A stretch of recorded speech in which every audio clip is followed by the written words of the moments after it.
পেট থাকবে ক্লিয়ার, মুখে ফুটবে বুলি যদি তোমরা প্রত্যেক দিন খাও আমলকির হজমিগুলি। নমস্কার বন্ধুরা, আমার মায়ের রান্নাঘরের আরও একটা নতুন পর্বে তোমাদের সকলকে স্বাগত। আশা করি তোমরা সকলেই খুব ভালো আছো। তাহলে আরও একটা নতুন রেসিপি নিয়ে চলে এলাম তোমাদের সামনে। তো বন্ধুরা, আজকে মা তোমাদেরকে শেখাবে কি করে তোমরা দোকানের মতো আমলকির হজমিগুলি খুবই সহজে বাড়িতে বানিয়ে ফেলতে পারবে। তো বন্ধুরা, আমলকির প্রচুর উপকারিতা আছে, সেটা আমরা সকলেই জানি।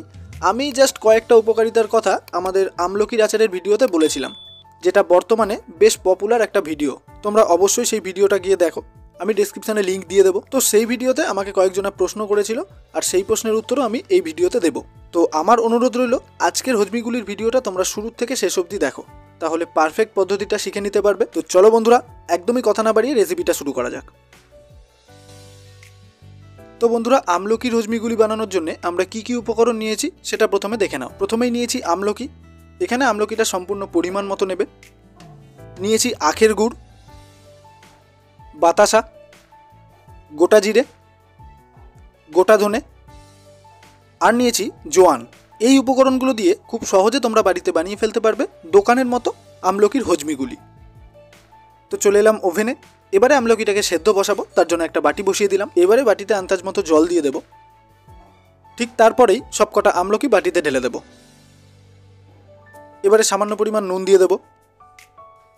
তারপরে নাড়িয়ে চাড়িয়ে নুনটাকে জলের সাথে মিশিয়ে নিতে হবে, যাতে আমলকিটা ভালোভাবে সেদ্ধ হয়ে যায়। এবারে প্রথমে জলটাকে একবার ফুটিয়ে নিয়ে ওভেন মিডিয়াম ফ্লেমে করে দিয়ে 8 থেকে 9 মিনিটের জন্য আমলকিটাকে ঢেকে দিতে হবে। তো 9 মিনিট পর আমরা ফিরে এলাম। এবারে ঢাকনাটা সরিয়ে নেব। মিডিলে একবার মা চেক করে দেখে নিয়েছে। এবারে তোমরা দেখে নাও যে আমলকিটা কীরকম সেদ্ধ হয়েছে। তো বন্ধুরা, এখানে আমি একটা কথা ক্লিয়ার করে দিচ্ছি, যেটা অনেকেই আমাকে জিজ্ঞেস করেছে যে আমলকির সেদ্ধ করা জলের সাথে উপকারটা চলে যায় কিনা। হ্যাঁ, একদমই উপকারটা চলে যায়। তো এখানে বলে দেওয়া ভালো, 100-র মধ্যে 80 ভাগ উপকারিতা চলে যায়। তবে পুরোটাই যে চলে যায় তা না। তবে বাকি যে 20 ভাগ রয়েছে সেটা আমাদের অনেকটাই কাজে আসে। তার মধ্যে মেন হচ্ছে আমাদের হজম ক্ষমতা বাড়াবে। তাহলে এবারে আমাদের কাজ হবে আমলকি থেকে আটিগুলোকে আলাদা করে দেওয়া।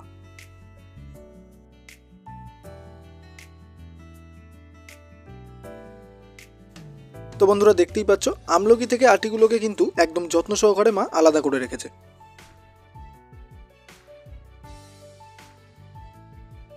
তাহলে বন্ধুরা, এবারে আমরা চলে এলাম ওভেনে।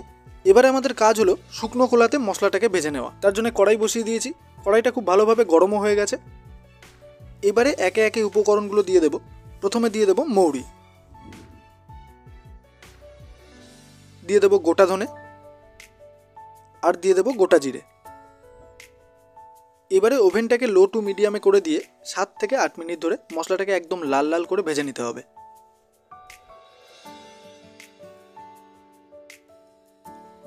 তো বন্ধুরা, 8 মিনিট পর আমরা ফিরে এলাম। এবারে দেখতেই পাচ্ছ মশলাটা কিন্তু একদম লাল লাল করে ভাজা হয়ে গেছে। এই পর্যায়ে আমরা মশলাটাকে একদম পারফেক্টভাবে ভেজে নিয়েছি। তো এরপর যদি আর একটুও ভাজা হয় তাহলে কিন্তু মশলাটা পুড়ে যেতে পারে। তাই আর একটুও দেরি না করে আমরা সরাসরি মশলাটাকে শিলে নিয়ে যাব। এবারে মশলাটাকে একদম পারফেক্টভাবে গুঁড়ো করে নেব, মানে মিহি করে নেব। তোমরা চাইলে হামল দিস্তাতেও গুঁড়ো করে নিতে পারো বা মিক্সিতেও গুঁড়ো করে নিতে পারো অনায়াসেই।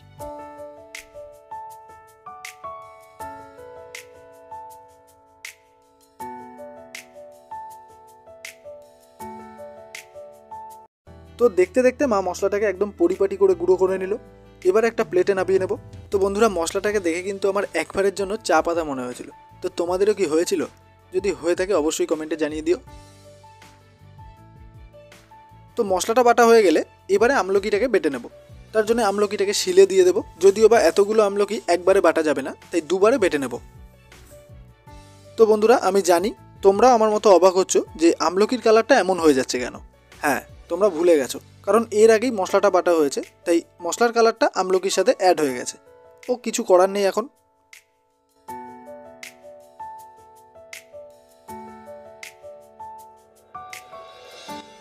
তো বন্ধুরা, আমলকিটাকেও একদম মিহি করে বেটে নিয়েছি। এবার একটা প্লেটে নামিয়ে নেব।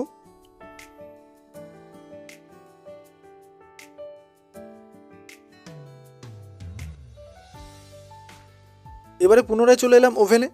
কড়াই খুব ভালোভাবে গরম হয়ে গেছে। এবারে কড়াইয়ে দিয়ে দেবো গুড় বাতাসা। তো তোমরা চাইলে এখানে গুড় বাতাসার বদলে চিনি দিতে পারো। তবে আমাদের হজমিগুলিটা কিন্তু কোনো রকম ঝাল হবে না, সম্পূর্ণটাই মিষ্টি। এবারে এই পর্যায়ে গুড় বাতাসাটা গলতে কিন্তু একটু টাইম লাগবে, আর যদিও গলে যায় তাহলে কিন্তু নিচ দিয়ে লেগে যেতে পারে, তাই সামান্য পরিমাণ জল দিয়ে দেবো। জলটা দেওয়ার পর পুনরায় আবারও একটু নাড়িয়ে চাড়িয়ে নিলেই দেখতে পাবে গুড় বাতাসাটা অনায়াসেই গলে গেছে।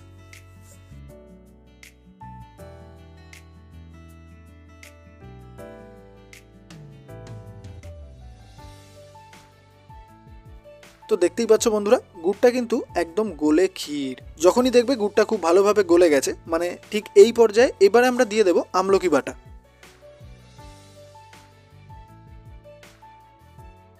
আমলকিটা দেওয়ার পর একবার হালকা হাতে নাড়িয়ে চাড়িয়ে নিয়েই এবারে দিয়ে দেবো বিট নুন।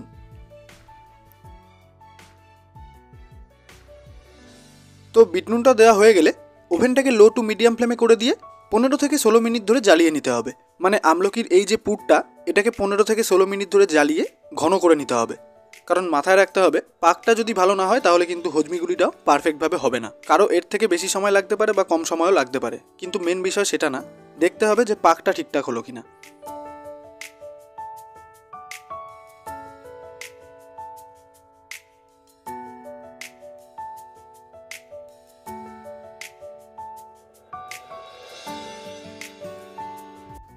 তাহলে 10-12 মিনিট ধরে ভালোভাবে জ্বালিয়ে নেওয়ার পরে এবারে আশা করি ভালোভাবে বুঝতে পারছো যে গুড়ের কালারটা কিন্তু চেঞ্জ হয়ে গেছে, মানে আমলকির এই পুরের কালারটা কিন্তু চেঞ্জ হয়ে গেছে আর আগের থেকে অনেকটাই ঘন হয়ে গেছে। এবারে ঠিক এই পর্যায়ে আমরা দিয়ে দেবো গুঁড়ো করা মশলাটা। তো যতটা পরিমাণ মশলা আমরা গুঁড়ো করেছিলাম তোমরা তো দেখেইছো, তার হাফ মশলা আমরা এখানে দেবো, বাকিটা রেখে দেবো, পরে কাজে লাগবে। এবারে পুনরায় মশলা সমেত গোটা আমলকির পুরটাকে আরও 4 থেকে 5 মিনিট জ্বালিয়ে নেব। তো 5 মিনিট পর আমরা ফিরে এলাম। এবারে দেখতেই পাচ্ছ আগের তুলনায় কিন্তু আরও বেশি জমে গেছে, পাকটা খুব সুন্দর হয়েছে। ফাইনালি আমাদের আমলকির যে পুরটা সেটা কিন্তু রেডি।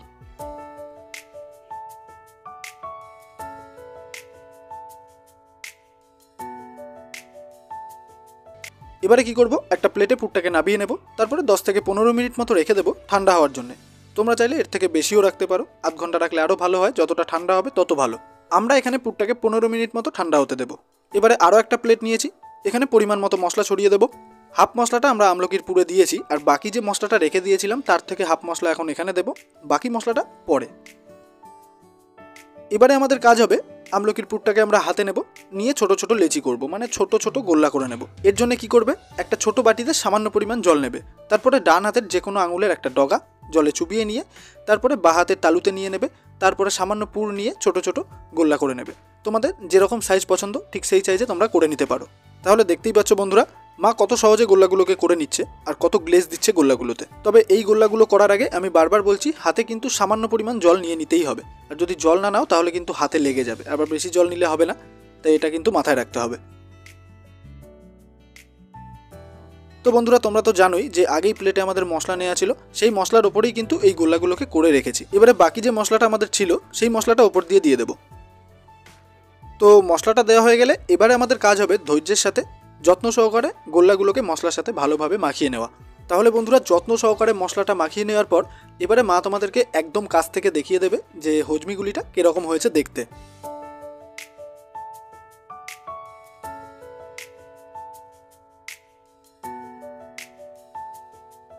তাহলে বন্ধুরা ফাইনালি তৈরি হয়ে গেছে আমাদের মশলাদারি আমলকির হজমিগুলি।